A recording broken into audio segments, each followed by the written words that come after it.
5 seconds. Start. This appeal is directed against the judgment and order to the High Court by which it allowed the appeals of the two respondents, set aside the judgment and decree passed by the trial court, and permitted the appellants to file their written statements within 4 weeks from the date of the judgment, directing further that the trial court would then proceed with the suit and dispose it of in accordance with law. The appellant Masses HDFC instituted a suit under Order 37 of the Code of Civil Procedure 1908 for realization of its dues against defendant number 1 and the two respondents who were the guarantors to the loan.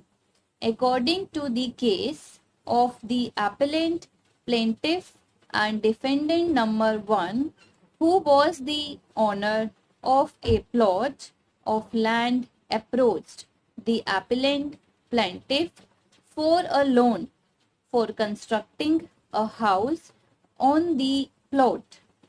The loan was sanctioned. Defendant number 1 executed the loan agreement and a promissory note in favor of the appellant.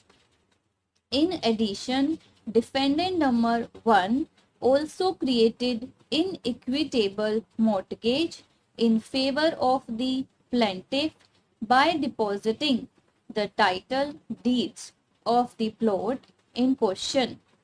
The other two respondents before this court stood guarantee for repayment of the loan and executed the letters of guarantee.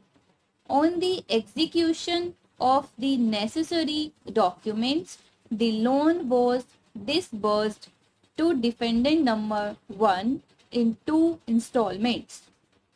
The loan amount, along with interest at the rate of 15% per annum, was to be repaid in equalized monthly installments over a period of 180 months, and in case of default according to the terms of the loan, the outstanding would attract additional interest at the rate 18% per annum.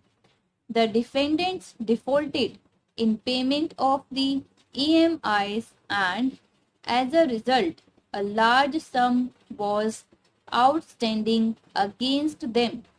The defendants did not pay the installments despite letters and reminders.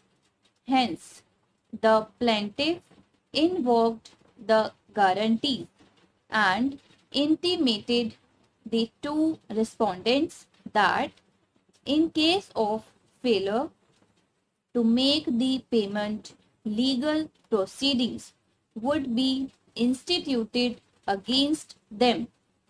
Despite the aforesaid letter and legal notices sent on behalf of the appellant, the defendants did not pay the outstanding amount of rupees 4 lakh, and the plaintiff was thus left with no option but to institute the suit for realization of its dues from defendant number 1 and the guarantors of the said loan as such.